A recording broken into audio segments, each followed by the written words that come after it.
पाकिस्तान भी बॉयकॉट कर लेता है इसके साथ तो फिर हाँ तो ठीक है, तो फिर हम लोग आपस में खेल लेंगे, आप और बांग्लादेश आपस में खेल लेंगे। भाई पहली काफी है, वर्ल्ड कप कैंसिल करा दे सर। वर्ल्ड कप का है, आप लोग के नहीं होंगे तो वर्ल्ड कप का कैंसिल होगा? हम उधर से ले आएंगे यूरोप से 8-6 टीमें, आप और बांग्लादेश अपना बना लीजिएगा। मैं कहता हूँ पूरी दुनिया की 199 टीमें इकट्ठी कर दे, लेकिन पाकिस्तान नहीं है तो कुछ भी नहीं है सर। ये नहीं, हमारे साथ अफगानिस्तान खेलेगा, हमारे साथ इंग्लैंड खेलेगा। और देखिए अब इंडिया पाकिस्तान का मैच में पहले भी खेलता रहा है, हमने कब कहा कि नहीं खेलता। नहीं, इंडिया पाकिस्तान के ऑस्ट्रेलिया की टीम पहुंच रही है सर, कल परसों पहुंच रही है पाकिस्तान। हाँ, तो हमने कहा ना हम ऑस्ट्रेलिया से खेलेंगे, न्यूजीलैंड से खेलेंगे, अफगानिस्तान से खेलेंगे। अगर अगर अगर अगर एक सेकंड सर, एक क्वेश्चन है मेरा।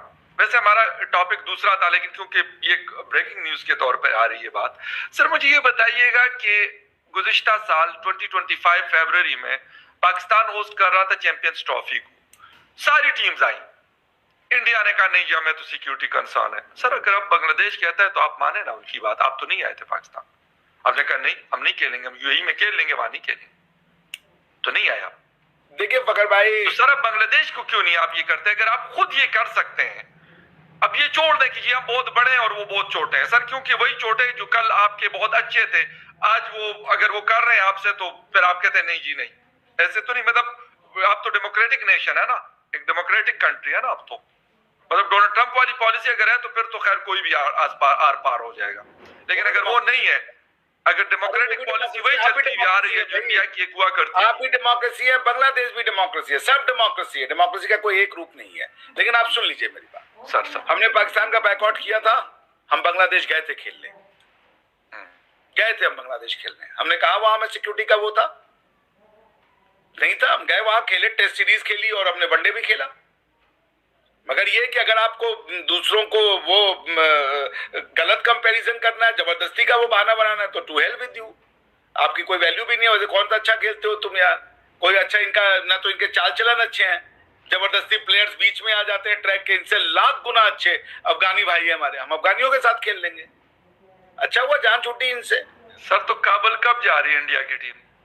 काबुल जब हमको बुलाएंगे वो हम जाएंगे सर। वो तो आपको कब से बुला रहे हैं, तो चले जाए ना, एक मैच खेल लें काबुल इंटरनेशनल स्टेडियम में। वैसे मैंने वहां पे ना मतलब एक भाई फकर भाई, कल तो काबुल होटल में धमाका हुआ है, आप खुद ही बोले वो कैसे अभी करवाएंगे, बुलाएंगे वो, हम जाएंगे हम अफगानिस्तान, हमें कोई ऑब्जेक्शन नहीं है। ऑब्जेक्शन हम क्या कह रहे हैं कि जबरदस्ती का कंपैरिजन कर देना, हमारी यहाँ पे वहां पे हिंदुओं के साथ नरसंहार हो रहा है, जिनोसाइड हो रहा है, और अगर आप रशिया को बैन कर सकते हो, साउथ अफ्रीका को बैन कर सकते हो, तो बांग्लादेश को बैन करने का भारतवर्ष ने सही निर्णय लिया है। एक एक मानव जीवन, कोई स्पोर्ट्स, कोई आर्ट्स, कोई साइंस, किसी भी वो ह्यूमैनिटी से बड़ी नहीं होती कि आप आदमियों को मारते जाओ रिलीजन के नाम पे, और हम जो कहें कि नहीं जी आर्ट्स का तो कोई बाउंड्री नहीं है, सबकी बाउंड्री है भाई। तो बांग्लादेश के नाम से काहे खेल लो तुम उसको इंडिया के नाम से, अगर कोई बाउंड्री नहीं होती है तो। हम गए थे बांग्लादेश, हमने कभी बांग्लादेशियों का वो नहीं किया, हमने तमीम इकबाल को जो भी वो बॉलर का नाम था, हमने आईपीएल में खेलने से मना कर दिया, नहीं खिलाएंगे अब जब तक तुम अपने आप पे हिंदुओं के साथ व्यवहार अच्छा नहीं करते, और जो ये लिंचिंग हो रही है, परिवारों को जला रहे हो रिलीजन के नाम पे, जब तक ये वहशियत बंद नहीं होगी कोई खेल नहीं। वहशी और दरिंदों के साथ स्पोर्ट्स नहीं खेला जाता, स्पोर्ट्स मानवों के साथ खेला जाता है। तो मैं नहीं मानता कि बांग्लादेश ये आज से नहीं है, जब मैंने कल भी बताया था, जैसे ही वो हुआ इंडिपेंडेंस, वो जो कॉल आई, क्या नाम है उसका, डायरेक्ट एक्शन डे, कहां हुआ डायरेक्ट एक्शन डे? पश्तूनख्वा में हुआ था, आप पढ़ लीजिए, बताइए ना, शुरू हुआ वो बंगाल में, इतनी नफरत है उनको। तो आप जब देखिए फकर भाई, मानवता, मैंने कहा स्पोर्ट्स और मैंने कहा सर कि अगर पिछले साल इंडिया ये क्लेम करता है कि अगर 20 टीम्स आती हैं तो कहते हैं कि बांग्लादेश क्यों नहीं आता, तो यही तो बात पाकिस्तान ने भी गुज़िश्ता साल की थी ना कि भाई सारी team, Australia, south Africa, England, New Zealand, Afghanistan, सब टीम्स आ रही थी, लेकिन इंडिया ने कहा नहीं हम नहीं आएंगे। तो सर ये बात तो उनकी भी फिर वैलिड है ना, कहते हमारे कंसर्न है, तो हम कहा इंडिया भी ये कहता हमारे कंसर्न है। हम अगर पाकिस्तान, ऑस्ट्रेलिया और बाकी टीमों, हमने कहा उनको आइए, अगर सर बाकी टीमों को पाकिस्तान सिक्योरिटी दे सकता है तो क्या बाबा हम मान रहे हैं उनके कंसर्न है। बांग्लादेशियों को किससे खतरा है, मैं तो उस आदमी का सोच रहा हूँ। बांग्लादेशी तो सारा सूडान में भी सेफ है, मैं आपसे कह रहा हूँ, बल्कि सूडानियों को बांग्लादेशियों से खतरा हो सकता है।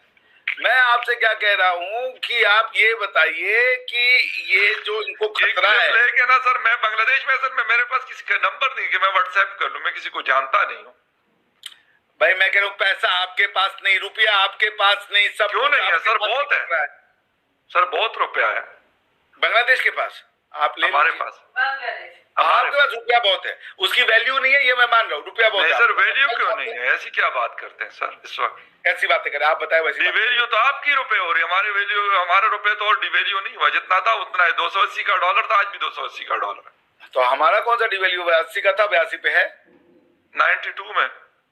अब 92 पे आप कितना थे? 92 में आप 280 रुपए थे। नहीं सर, 92 रुपीज का डॉलर नहीं आपके यहाँ। हाँ, वो अभी जो बड़ा है वो बिकॉज ऑफ द तो सर वही कहना, वही मैं कह रहा हूँ। आप बस बात करें तो किसी वक्त में 69 रुपीज का भी डॉलर था, आपके रुपए के मुकाबले में 69 का भी डॉलर था आज से कुछ अर्सा पहले। मैंने खरीदा है। हमारी पक्की नजर होती है, ऐसी बात नहीं है। मैं कह रहा हूँ मगर आप डॉलर पे नजर नहीं रखी सर, हमने 750 गोल्ड पे भी नजर रखी है और रुपए की डिवेल्युएशन पे भी नजर रखी हुई है। ठीक है, आपकी जहां ये तेरी नजर है वहां मुझे खबर है। मैं क्या कह रहा हूँ, मेरी नजर है वहां तेरी नजर, खबर है, हमें सब खबर है सर। हाँ, मैं क्या कह रहा हूँ कि जो आप डॉलर देख रहे हो कि इंडियन करेंसी डिवैल्यू हुई है, ट्रम्पू ताऊ ने अपने पूरे अगवाड़े पिछवाड़े का जोर लगवा लिया, तब जाकर के वो 82 से 92 हुआ, 10 रुपए का डिवैल्यूएशन हुआ। टैरिफ की धमकी, कोई बिजनेस नहीं करेगा इंडिया से, इसके बाद भी कुछ नहीं फर्क पड़ा हमें। तो पॉइंट ये है कि आपका डिवैल्यूएशन जो है वो अभी भी आप उनके रहमत पे हो, वरना पाकिस्तान के करेंसी की रियल वैल्यू आज की डेट में 280 रुपए नहीं होगी, $1, वो कम से कम 700-800 रुपए होगी। मगर वो आपको डिवैल्यू नहीं कर रहे, वो आपको पेग किए हुए हैं, आर्टिफिशियल पेगिंग है ये, कि आपकी करेंसी की जो अभी वैल्यू है, मैं उस पर अभी नहीं जाना चाहता। वरना आप कैसे 280 रुपए पे आपके क्या आप देते हो अमेरिका को कि वो कह रहे हैं 280 रुपए? आपको तो आपको डॉलर उनसे खरीदने के लिए दुनिया भर से खरीदना पड़ेगा, क्योंकि आपके रुपए में न तो अफगानिस्तान भी आपसे ट्रेड। एक और भी खबर है, ये डॉक्टर जयशंकर साहब को मैं बताना चाहता हूँ सर। बताइए। काउंटर टेररिज्म एक्सरसाइज हुई है पाकिस्तान और यूएस की फोर्सेस के दरमियान, और वो भी कहाँ पे? खैबर पुख्तनख्वा में सर। वाह वाह, ट्रम्पू ताऊ ने कमाल कर दिया सर। देखे ना फिर कमाल, देखे ना सर फिर कमाल। पब्बी एक इलाका है हमारा खैबर पुख्तनख्वा का, district Nowshera which is the neighbouring district of Mardan, वहां पे सर ये जॉइंट एक्सरसाइज, मिलिट्री एक्सरसाइज हुई। हाँ, तो ये तो पाकिस्तान अपनी मौत को खुद ही इनवाइट कर रहा है, इससे आपके यहाँ पे और ज्यादा वो बढ़ेगी। सर ये जो आप लोग टेररिज्म कहते हैं ना, उन्होंने काउंटर टेररिज्म एक्सरसाइज पाकिस्तान के साथ मान गए ना कि टेररिज्म है आपके यहाँ पे, मान तो गए ना, खेल खत्म हो गया sir. Counter terrorism exercise, terrorism का ही तो काउंटर करने के लिए काउंटर टेररिज्म होगा ना, कैसी बातें कर रहे हैं आप? अच्छा। हमारे यहाँ काउंटर टेररिज्म एक्सरसाइज नहीं होती है, हमारे यहाँ मिलिट्री ड्रिलिंग होती है सर। वो हुए तोपे शोपे चली है उसमें बहुत ज्यादा। अरे हम कह रहे हैं आपने न्यूक्लियर बम चला दिया, हमारे यहाँ जो होता है उस क्या मतलब सर? ऐसी क्या बात कर रहे हैं, न्यूक्लियर बम चला दिया? कोई पटाखा था जो हम चला देंगे? अरे जो भी भैया बम है आपके पास, आपने वो चला दिया। नहीं एटम बम है, लेकिन वो चलाने के लिए, वो तो वैसे ही आप लोगों को डराने के लिए। अरे भैया जो भी है, फतह मिसाइल पे बेशक आप डरे या ना डरे, लेकिन हमने रखा डराने के लिए। वो आप लोग ही डर रहे हो उससे।